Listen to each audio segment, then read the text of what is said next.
SK Dutta साहब, मैं असल में इसी बयान पे उलझना नहीं चाह रहा हूं।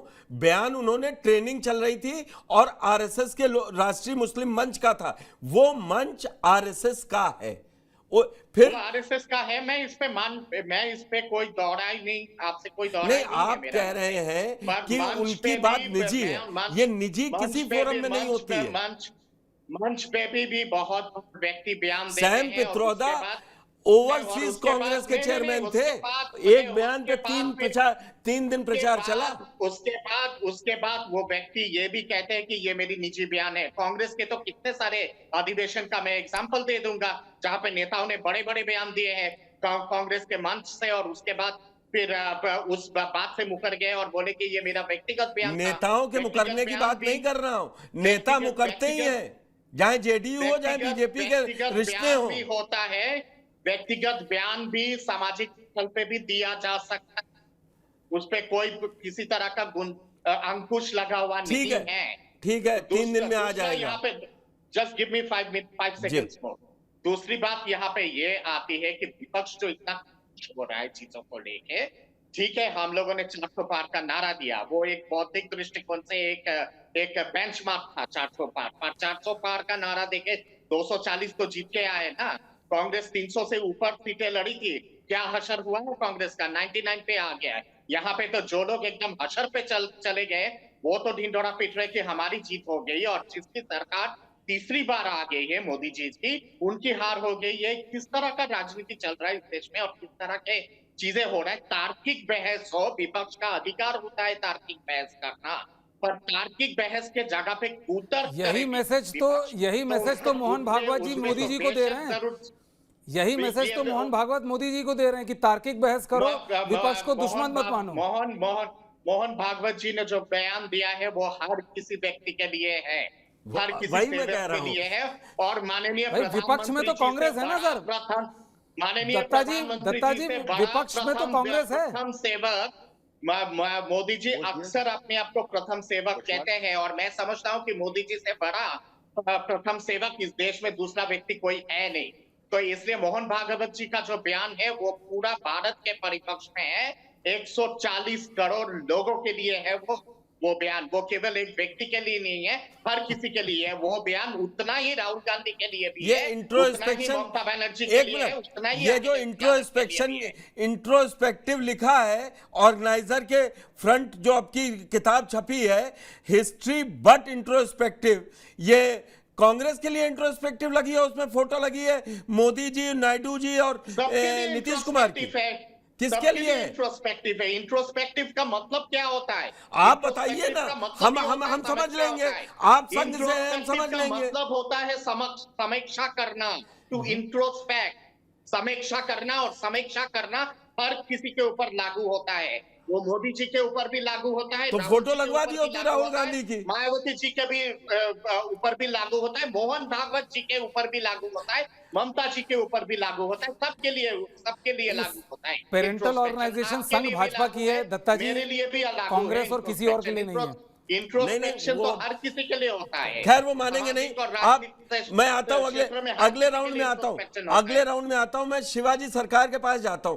शिवाजी, वो कह रहे हैं एसके दत्ता साहब कि ये इंट्रोस्पेक्शन ना 140 करोड़ के लोग कर लें, वोट डालें 94 करोड़ और या 87 करोड़, और इंट्रोस्पेक्शन 140 कर ले, क्योंकि बीजेपी की 240 आई हैं।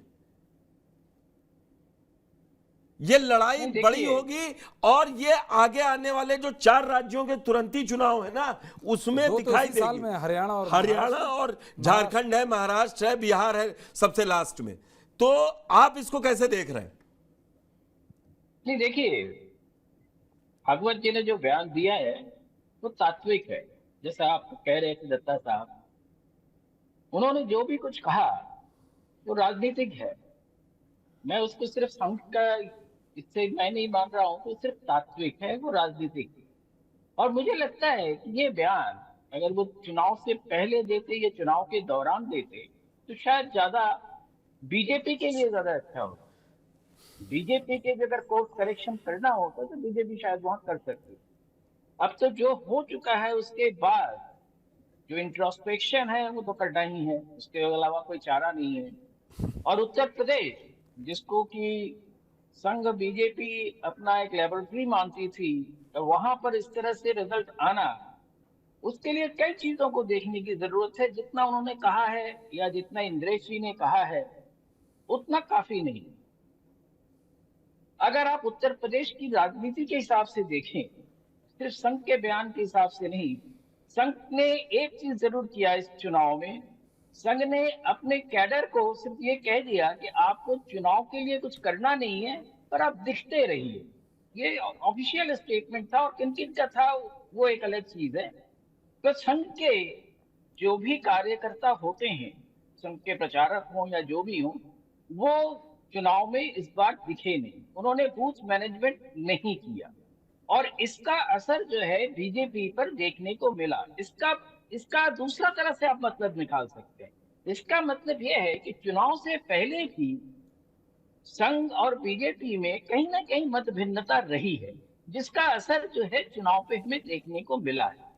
और उसको अगर आप संघ, मेरे ख्याल में ये जो उन्होंने अभी जो कुछ कर रहे हैं, उसको अगर पहले से किए होते, और पहले से मैं सिर्फ ये नहीं कह रहा हूं कि चुनाव से पहले, बल्कि करीब करीब जब समझिए 6, 8, 10 महीने पहले किए होते, तो बीजेपी में एक चीज हमने देखा है, बीजेपी में एक एरोगेंस आ गया। हम सब देख रहे हैं, सारे वोटर्स देख रहे हैं, सब देख रहे हैं। अयोध्या में हम क्यों लुट गए?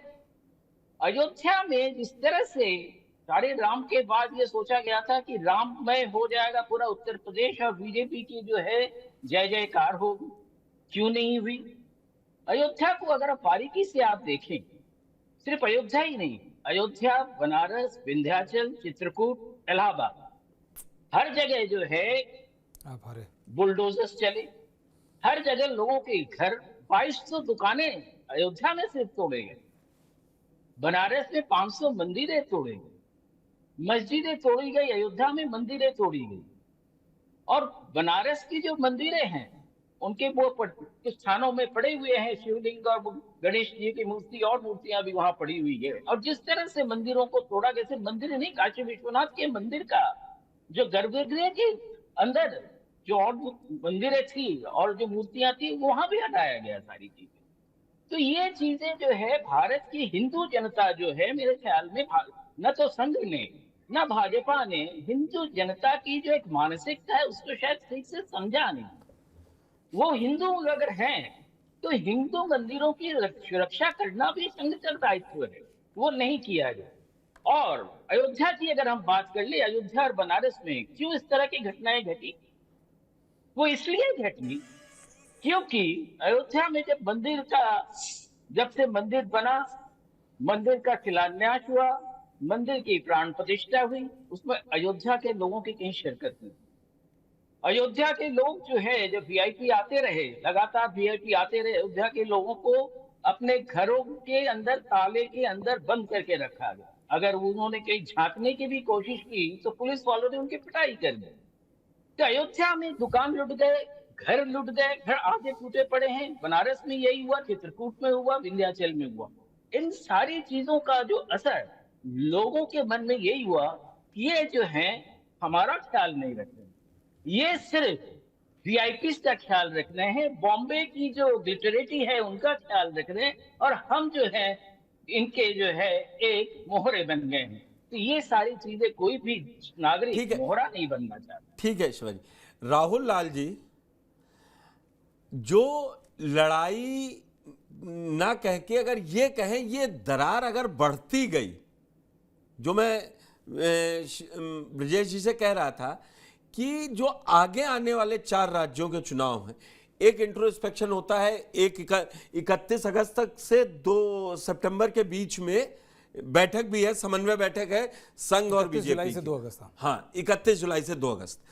तो आप इसको, ये अगर खाई बड़ी हो गई, अगर जिस तरीके से जेपी नड्डा ने 19 मई को एक अखबार को बयान देते हैं कि अब हमें जरूरत नहीं है, और संघ ने 4 जून के बाद बता दिया कि जरूरत तो पड़नी है, अगर ये नहीं बना तो ये आप कितना, मतलब अगर बीजेपी को देखें पॉलिटिकली, अभी तो बहुत बड़ा लॉस नहीं हुआ, 30 सीटों का हुआ, ये आगे तो और बड़ा हो जाएगा।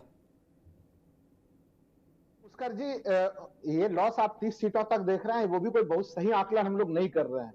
याद होना चाहिए पुष्कर जी कि ऑर्गेनाइजर का अगर हम लोग देखें, जब कर्नाटक के विधानसभा चुनाव हुए थे तब भी ऑर्गेनाइजर ने भारतीय जनता पार्टी को कुछ सलाह दिए थे कि प्रधानमंत्री मोदी के चेहरे के ऊपर पार्टी की एक अत्यधिक निर्भरता की स्थिति नहीं होनी चाहिए। ये सोचिए कर्नाटक के चुनाव कब हुए थे, विधानसभा के चुनाव, तो संघ अपने तरफ से संकेत दे रहा था, लेकिन उन संकेतों को सुनने के लिए कौन तैयार था और कौन तैयार नहीं था। तो वो एक बहुत महत्वपूर्ण चीज है, और हमें लग रहा है कि इसी कारण से संघ के लोग जिस ताकत के साथ 2022 के उत्तर प्रदेश के विधानसभा चुनाव तक में भी सक्रिय रहे, वो सक्रियता इस लोकसभा चुनाव में नहीं दिखती। मैं खुद अगर बात करूं कि जो गाजियाबाद के साहिबाबाद में जहां मैं रहता हूं, विधानसभा चुनाव 2022 में दोपहर 12 बजे तक वोट प्रतिशत काफी कम रहा था यहाँ पे पुष्कर जी, और अचानक से दोपहर 12 बजे के बाद आरएसएस के लोग सुपर एक्टिव हो गए, संघ के कार्यकर्ता एक्टिव हुए, फिर वो जब एक्टिव हुए बीजेपी के लोग भी एक्टिव हुए, और उसके बाद फिर बूथों पे जो है वो 1-2 बजे के पास से लाइनें लगनी शुरू हो गई। लेकिन इस बार के चुनाव में स्थितियां बिल्कुल अलग थी, ना तो पर्चे बांटने के लिए कोई आया, और वो जो सुसुप्तावस्था में जो 12 बजे वाली स्थिति विधानसभा चुनाव में थी, और उसके बाद तो 12 बजे के बाद उसमें कोर्स करेक्शन की स्थिति बनी थी, वो कोर्स करेक्शन की स्थिति मैं इस बार लोकसभा चुनाव में मैंने बनता हुआ नहीं देखा पुष्कर जी। तो ये एक बड़ा सा, एक छोटे से जगह का मैं अंतर बता रहा हूं कि वो अंतर था। उत्तर प्रदेश के चुनाव परिणाम कोई कह रहा है चौंकाने वाला है, तो मैं बिल्कुल ही मानने के लिए तैयार नहीं हूं। इस आपके कार्यक्रम में मैंने कितने बार मैंने कहा होगा, ग्राउंड की स्थिति देखिए, आप पुराने आंकड़े लेके बैठते रहते हैं, वो ठीक है, पुराने आंकड़ों से हम लोग तुलना करते हैं, लेकिन ग्राउंड प्रथम चरण से ही कुछ कहता हुआ नजर आ रहा था पुष्कर जी, और वो नजर आ रहा था कि उत्तर प्रदेश में बड़े कांटे की टक्कर की स्थिति है, बीजेपी को हर जगह हर सीट पर टक्कर मिल रही है, और उस स्थितियों में बार बार मैं कह रहा था कि 40 का जो 50-40 ये इसी के बीच के रेंज के बीच में कहीं कहीं भारतीय जनता पार्टी को रुक जाना पड़ेगा।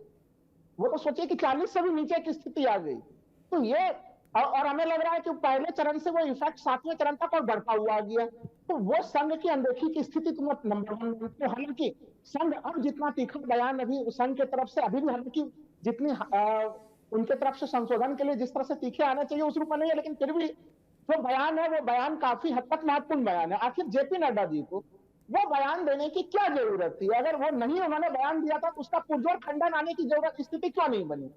आखिर क्यों भारतीय जनता पार्टी को यह लगने लगा कि अब उन्हें राष्ट्रीय स्वयंसेवक संघ की जरूरत नहीं है? उन्हें मुझे लग रहा है कि जब आपको जरूरत नहीं भी है फिर भी सम्मान में आपको कहना चाहिए कि जरूरत है हमें।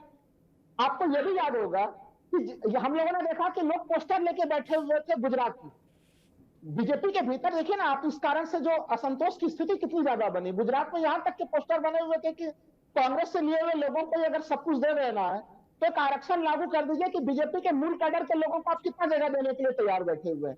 पुष्कर जी, बीजेपी में किस प्रकार के शासन अनुशासन की स्थिति होती है? क्या संजीव बलियान और संगीत सोम की वो लड़ाई हम लोगों को कहीं रुकती हुई दिख रही है? क्या आरोप विपक्ष लगाते हैं भ्रष्टाचार के आरोप के, आपके पूर्व मंत्री के ऊपर कैसे भ्रष्टाचार के आरोप है, वो संगीत सोम की तरफ से खूब वो आरोप लग रहे हैं पूर्व केंद्रीय मंत्री के ऊपर। और वो देखिए प्रथम चरण से शुरू हो गई थी वो पूरी कहानी पुष्कर जी, अब तक यानी अब जब चुनाव खत्म हो चुका है अब तक उसके ऊपर ब्रेक नहीं लगा है, तो फिर वो आला कमान, वो अनुशासन, वो तमाम व्यवस्थाएं कहां पे हैं? तो मुझे लग रहा है देखिए विपक्ष तो देखिए विपक्ष ने इस चुनाव में काफी ज्यादा ताकत और ऊर्जा प्राप्त की है। विपक्ष ने तो ये भी चीज दिखा दिया कि आप अयोध्या का मुद्दा लेके घूम रहे थे, लेकिन पूरा अयोध्या का जो मंडल है, अयोध्या मंडल, वहां पे भारतीय जनता पार्टी की खाता खुलने के लिए नहीं दिया गया।